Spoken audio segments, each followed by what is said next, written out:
Fabriquons de la colle de cactus. Ma mission est de créer une forêt dans le désert.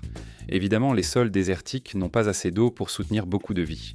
Tout ce que je peux mettre là-bas, où les racines des plantes peuvent trouver de l'eau plus longtemps, va rendre cet endroit plus vert et plus humide. J'ai quelques questions. La colle de cactus fonctionnera-t-elle et sera-t-elle meilleure que les alternatives ?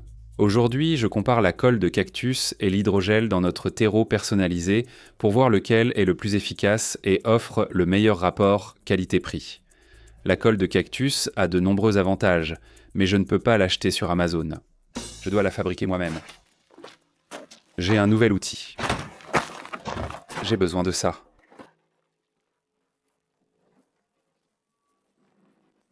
Et il est parti.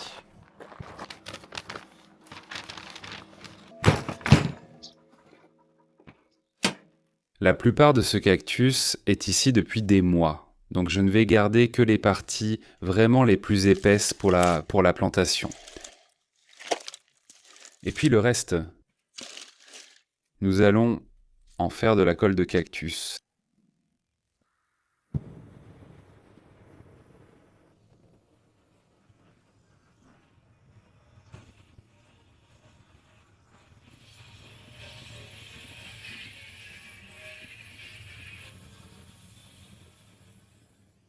Ce ne sont pas les épines qui m'inquiètent, mais les glochides. Oh, il y en a quelques-uns qui ont pris racine. C'est dommage, même si c'est plutôt cool de pouvoir faire pousser des cactus sans même essayer.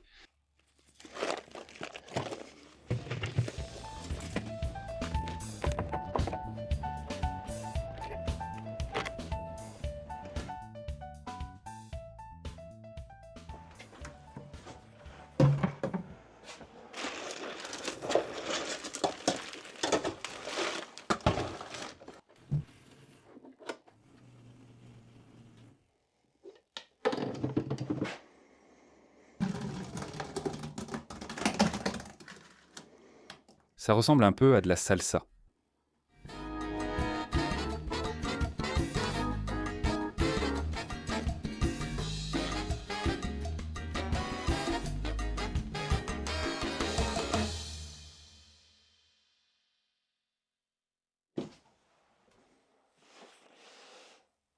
Le mixeur fume, donc je pense qu'on va devoir se contenter des morceaux hachés.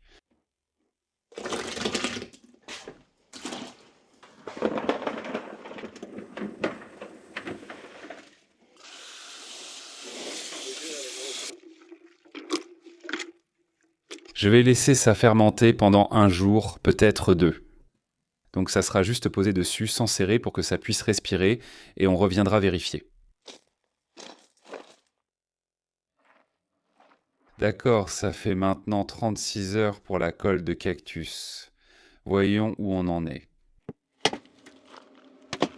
Je ne sais pas si ça se voit à la caméra, mais ça a une sensation très légèrement visqueuse.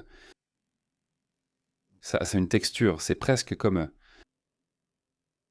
si de l'huile et de l'eau étaient mélangées, ce serait comme ça. C'est drôle. Je veux dire, ce n'est pas quelque chose que j'aurais envie de manger, mais ce n'est pas une mauvaise odeur. Ça sent vraiment la terre. Si la colle de cactus gagne de l'expérience, ce n'est pas grâce à sa capacité à retenir l'eau. Ces raquettes contiennent beaucoup d'eau, environ 80% selon moi. L'eau reste à cause du mucilage du cactus. La viscosité observée avec la colle de cactus provient du mucilage qui retient l'eau dans les raquettes. Mais le mucilage doit rivaliser avec l'hydrogel, qui est utilisé dans des produits commerciaux depuis les années 60, principalement dans les couches pour bébés, parce qu'il retient énormément d'eau. Tous les parents le savent. Lors du premier change d'une couche très mouillée, on se demande comment elle retient autant d'eau. C'est grâce au polyacrylate de potassium ou de sodium. Si la colle de cactus doit l'emporter, ce ne sera pas parce qu'elle retient plus d'eau, mais parce qu'elle retient l'eau et s'associe mieux à la biologie locale du sol que l'hydrogel seul. Le seul avantage de l'hydrogel, c'est qu'il retient une quantité d'eau stupéfiante, mais la biologie est plus complexe que ça. Je pense que la colle de cactus retiendra peut-être 20% de l'eau que l'hydrogel peut retenir, mais elle devrait avoir des avantages biologiques incroyables. Et je vais stimuler cette biologie en utilisant du compost Johnson Sioux pour nos 3 expériences. Avant de tester la colle de cactus, je vais préparer un mélange standard et nous avons un peu de terre tamisée qui contient un peu de biochar. C'est avec ça que je vais commencer. Mais le mélange se fait tellement mieux si on le fait lentement et petit à petit. Un peu de compost et probablement beaucoup trop de biochar juste pour commencer, parce qu'on va ajouter beaucoup de terre.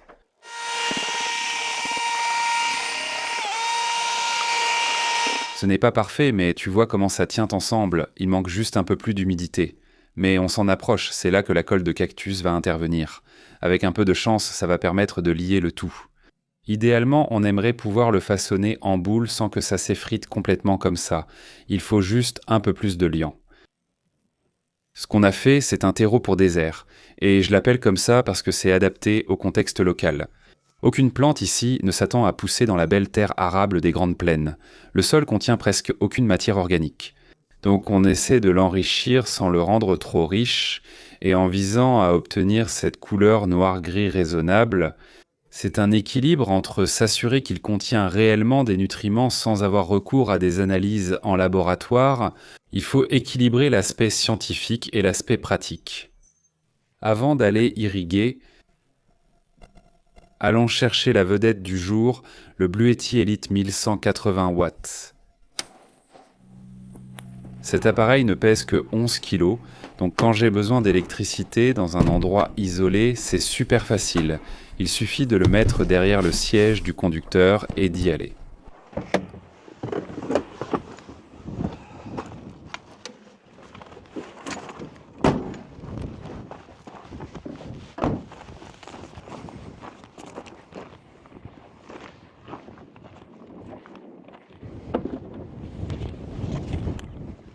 Allons irriguer. Cet appareil est largement assez puissant pour mes besoins. Il délivre 1800 watts de puissance continue, mais il a plus de 1000 Wh pour faire fonctionner cette petite pompe à diaphragme.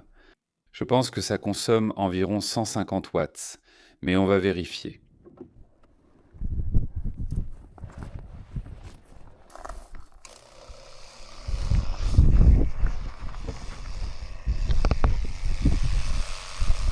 Ça a l'air bien. Regarde ça. Cette chose a tellement de puissance. Je ne consomme que 90 watts, donc ça va juste utiliser une toute petite fraction de la batterie. Ce projet de réensauvagement agressif est remarquable, notamment par sa fabrication dont tu peux être fier. Le plastique est un bioplastique certifié ISCC, ce qui veut dire que tu peux être tranquille avec ce que tu utilises et ne pas t'inquiéter de polluer l'environnement. C'est une manière simple de rendre ton expérience hors réseau ou camping plus écologique. Et cette unité peut supporter 4000 cycles d'utilisation continue, ce qui veut dire que tu pourrais l'utiliser tous les jours pendant 10 ans avant qu'elle n'arrive en fin de vie. En gros, elle peut encaisser tout ce que tu lui demandes.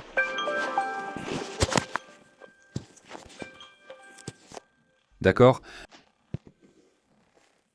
Éteignons-la. J'aime qu'ils éclairent l'affichage ainsi, car dans le noir, c'est difficile à trouver. C'est sympa. Maintiens le bouton enfoncé et c'est parti. Je ne pense pas que ça puisse être plus simple. Maintenant, la seule chose que j'ai à faire, à part ramener ça, c'est de couper l'eau. Assez facile.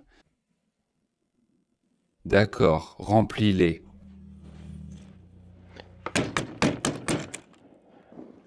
D'accord, ce que je veux faire, c'est leur donner la même quantité d'humidité. Donc je vais utiliser nos petits verres de cuisine pour mesurer et je vais mélanger l'eau dans le seau de 5 gallons et ça va vraiment nous aider à comprendre les faits. Donc ça, ce sera mon témoin. On va bien l'humidifier. Ceux-ci ne recevront qu'un seul arrosage. Parce que ce qu'on veut tester, c'est l'effet de la colle de cactus peut-être sur la biologie, mais surtout sur la rétention d'eau. Juste avant d'être mouillé. Et la raison pour laquelle j'utilise le verre, c'est que j'espère qu'on pourra voir un peu la structure des racines, en supposant que quelque chose pousse. Voilà. D'accord, contrôle. Maintenant, colle de cactus. Ça fait maintenant 72 heures. Ça semble gluant et visqueux. Eh bien, je suis impatient de voir ce que ça donne. Je vais peut-être avoir besoin d'une deuxième tasse pour... Ça ira beaucoup mieux comme ça. Si la colle de cactus fonctionne, c'est parce qu'elle agit en partenariat avec la qualité de la terre et la biologie du sol. Ce mélange de terre que j'ai préparé n'avait pas trop d'argile, mais il y en a un peu.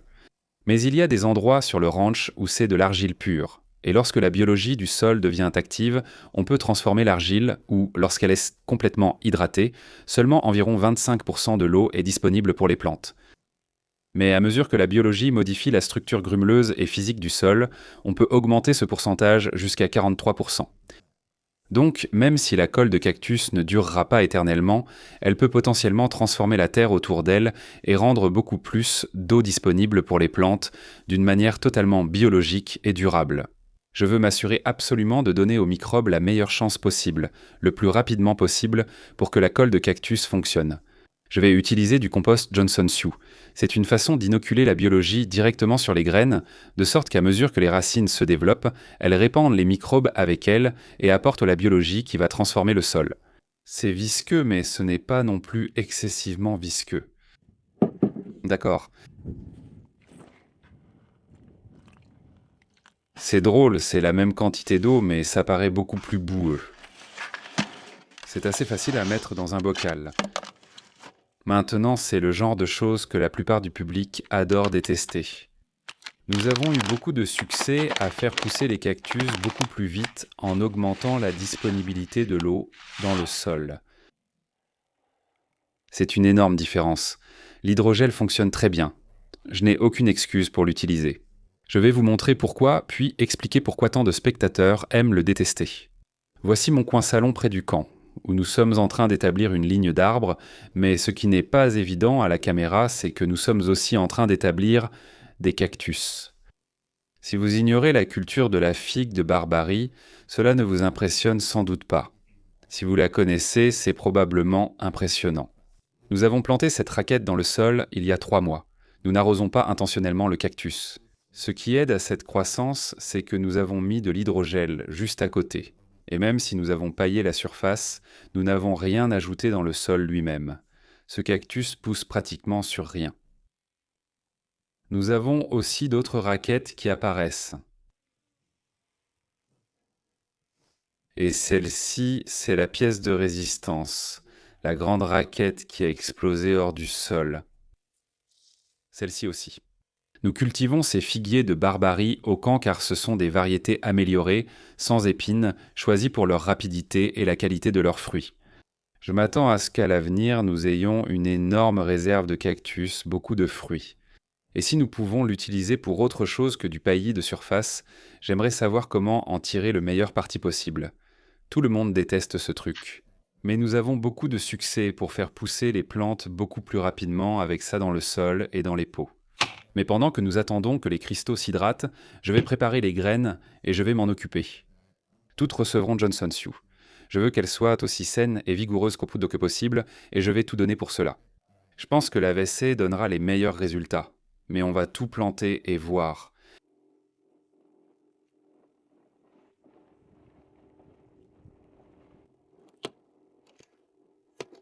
Maintenant, je dois juste secouer ça pendant 90 secondes. Il y a un 1/8 de cuillère à café de Johnson Sioux ici, donc je le secoue simplement. Il y a ce légume poilu, ça devrait être le meilleur. C'est un genre de légume. Ce sont des radis daikon. Oui. Je suis content que tout cela coule directement au fond. C'est super. Et du chou triti. Je vais les laisser tremper toute la nuit et demain, ils iront dans ces bocaux en verre. D'accord, donc avec le Johnson Sioux. L'idée principale de Johnson Sioux est simplement de les faire germer. On fait cela pour maximiser les chances que les graines germent vite et vigoureusement. D'accord, ça a du sens. Avec ta protection auditive, on dirait que tu vas à Disneyland. J'avais oublié que je les portais. Tu vois, les graines ont déjà bien gonflé et l'hydrogel est hydraté. Donc je dois faire la dernière étape qui essaie de mettre la terre dans la balise et demain on plante. Tiens bon mon pote, tiens bon. Salut mon pote et bébé. Ça fait maintenant 24 heures. Je vais juste planter, parce que ces graines doivent sortir de l'eau de toute façon. À peu près la même quantité dans chacun.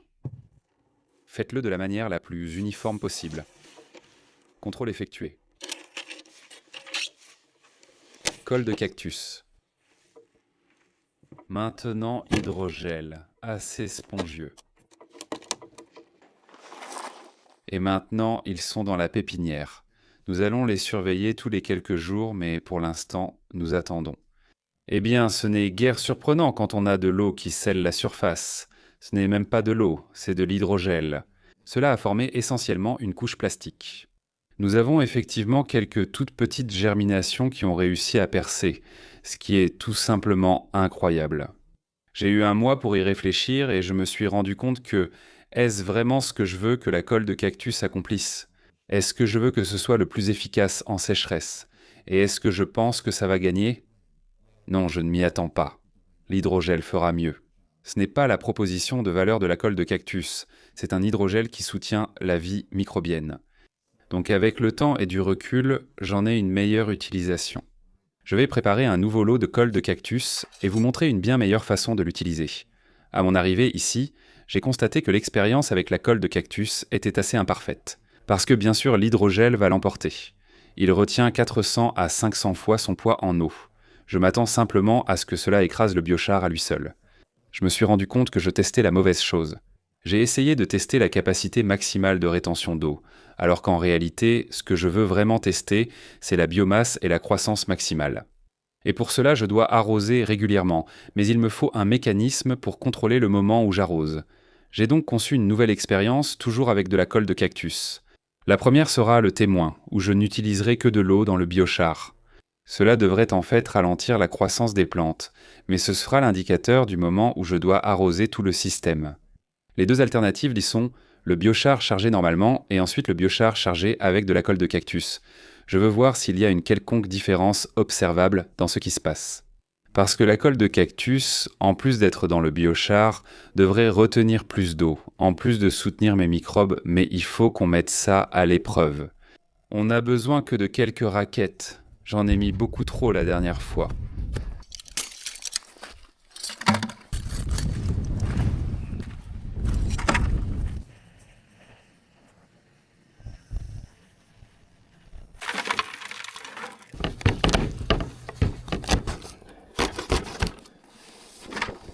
Vous vous demandez sûrement comment l'adapter à grande échelle, car ce n'est pas très évolutif. L'idée, c'est que si vous avez un tracteur avec une prise de force et un arbre de transmission, vous pouvez utiliser un équipement qui fait tourner des lames de broyage derrière. Donc, au lieu que je sois assis ici à couper des cactus comme si j'étais un chef bizarre, vous pourriez simplement jeter le cactus dedans et tout serait haché instantanément, sans effort, et vous pourriez sauter toute cette étape. Je n'ai pas de tracteur ni besoin de passer à l'échelle, donc on coupe, on coupe. J'adore le biochar. Une fois qu'il est dans le sol, je n'aime vraiment pas l'utiliser quand il est complètement sec. Donc je suis couvert de la tête aux pieds de particules, alors je ne veux pas les respirer.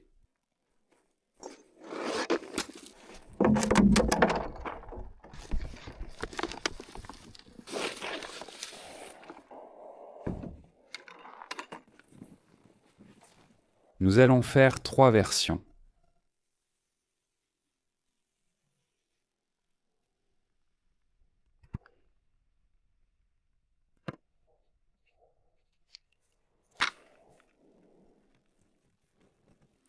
Et comme c'est une si petite quantité, je ne vais pas utiliser la bétonnière. C'est hydraté sans être mouillé. Collé de cactus. Je vais prendre la même proportion. D'accord? Émulsion de poisson, Johnson Sioux, coque de riz, mélasse.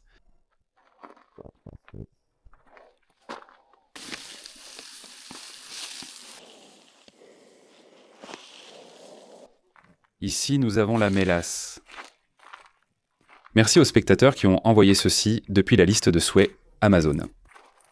Elle est utilisée et continuera d'être utilisée très fréquemment. J'ai oublié la quantité de phosphate de roche, mais c'est minuscule. Voilà le phosphate de roche. Maintenant, passons au cactus.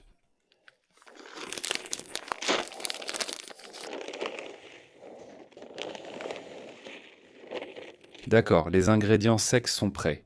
Maintenant, il me faut juste les ingrédients liquides. Émulsion de poisson, Johnson Sioux et mélasse. Maintenant, on secoue ça pendant 90 secondes. D'accord, ça fait 90 secondes. Et maintenant, j'ai tous mes ingrédients liquides. Tout ça dans ce seau, 4 cuillères à soupe de mélasse. 1, 2, 4 et ensuite 2 de l'émulsion de poisson, ce qui est vraiment dégoûtant. C'est tout. Nous avons 2 gallons. Mélange bien tout ça. Voyons d'abord la colle de cactus. Oui, il y a une bonne quantité de mucilage là-dessus. On va en mettre environ 1/4 de tasse.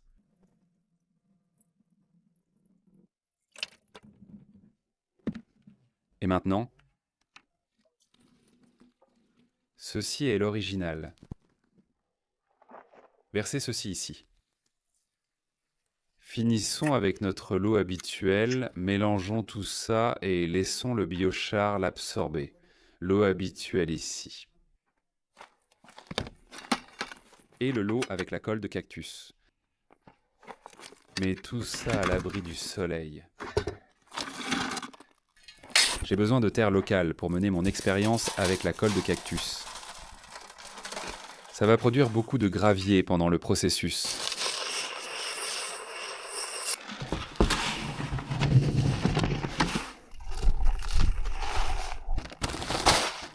Pour cela, on utilise un petit radis daikon. Voyons voir ce que...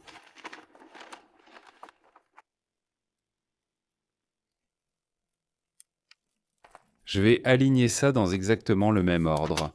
Ensuite, c'est les tartemins, c'est la colle de cactus. Ça a l'air phénoménal.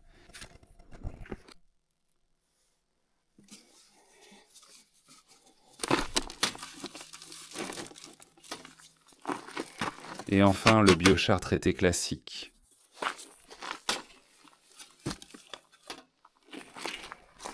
Alors maintenant, je vais les faire tremper.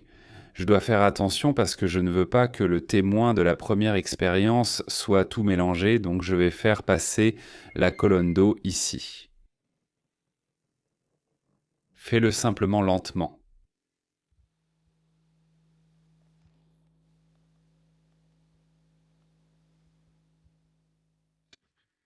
Ce qui est vraiment intéressant ici, c'est que c'est le témoin et il n'y a encore aucune germination. Ceci est la colle de cactus que Sean a faite et comme tu peux le voir, il y a beaucoup de germination. Et ce deuxième, ou plutôt ce troisième, c'est le deuxième essai. Le troisième au total, c'est le biochar et celui-là a des germinations. C'est vraiment intéressant de voir que la colle de cactus a le plus de germination, suivi du biochar. Et le témoin n'en a pas encore. Je trouve ça vraiment intéressant à observer et c'est une excellente information pour nous.